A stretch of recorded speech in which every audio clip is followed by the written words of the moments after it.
We're live. Good morning, everyone. My name's Eugene Nicandri, and I'll be the chair for this meeting of the Economic Development Power Allocation Board. I'd like to welcome the other members of the board who are presently participating via video conference, members Dennis Traynor and Andrew Silver.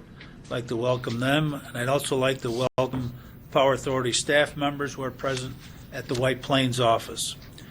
This scheduled September 2018 committee meeting has been duly noticed as required by the Opens Meeting Law of the State of New York. And I call the meeting to order pursuant to the bylaws of the EDPAP, Article 3, Section 2. The first item on the agenda is the adoption of the proposed agenda for this meeting. That's been circulated to the members. If no amendments to it, I would ask for a motion to approve the proposed agenda. So moved. Been moved and seconded. All in favor signify by saying aye. Aye. Motion Aye. carried. The agenda is adopted. Next item is the approval of the minutes of the meeting of August 6th of 2018. Those have been circulated to the members of the board. I'd ask if there are any motions to amend the minutes. If not, a motion to approve the minutes as presented. So moved. Second. Been moved and seconded. All in favor signify by saying aye. Aye. Aye. Aye. Opposed? None. Motion carries.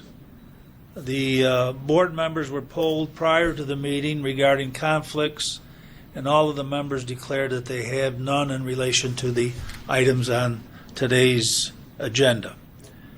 Third item on the agenda is the Recharge New York Power Program allocations, and for that, I'd recognize the Vice President of Economic Development, Keith Hayes. Keith?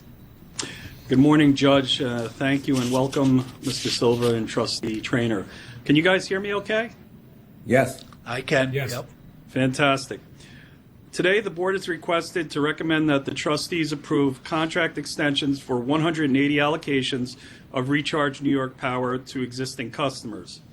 All applications were submitted through the state's Consolidated Funding Application System, also known as CFA.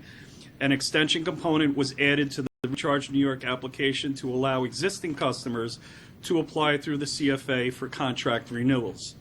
As with new applicants, the extension applications were evaluated on a competitive basis in consideration of the 12 criteria indicated in the Recharge New York legislation. I won't read through each of the 12 criteria, but some of the key ones include job commitments, capital investment, and an applicant's risk of closure or leaving the state if they are not awarded a Recharge New York extension. Each application was evaluated and scored with regional economic development councils providing input by scoring each applicant in their region relative to 2 of the 12 legislative criteria.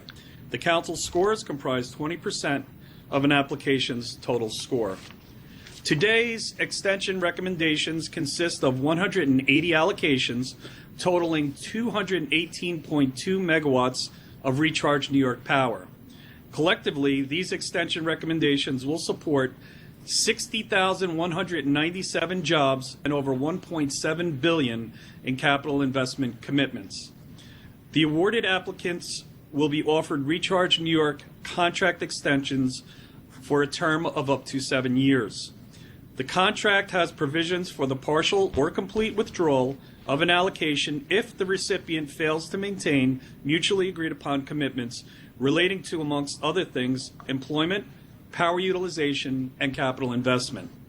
In summary, the board is being asked today to recommend that the trustees approve contract extensions for 180 allocations of Recharge New York Power to existing customers.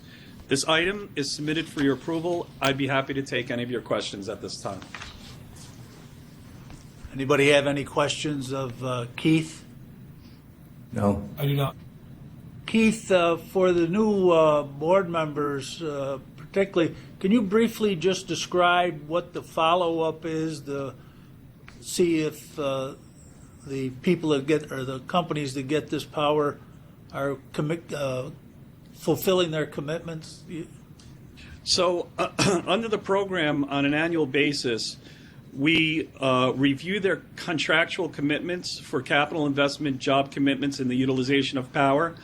If a business is not meeting a 90% threshold with respect to those three indices, we can take action to claw back a commensurate percentage of the power.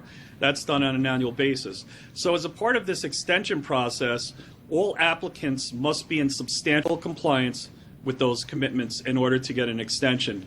And that is one of the criteria that we evaluate and staff does analysis on. Does that answer your question, Judge? Yes, it does, Keith. Anybody else have any questions of Keith? No. If not, I'd ask for a motion to approve the recommendation. So moved. Second. All in favor? Aye. Motion carries. The next meeting of the board is scheduled to be held on Monday, December 10th, 2018, at 10 a.m. via video conference. The Corporate Secretary's Office will contact us in regard to our availability for that date and follow up from there. Unless the members have any additional business, I would entertain a motion to adjourn the meeting. So moved. Second. Moved and seconded, all in favor? Aye. Aye. Motion carries. Thank you, everyone. Thank you, Your Honor. Judge. Thank you. Have a great day.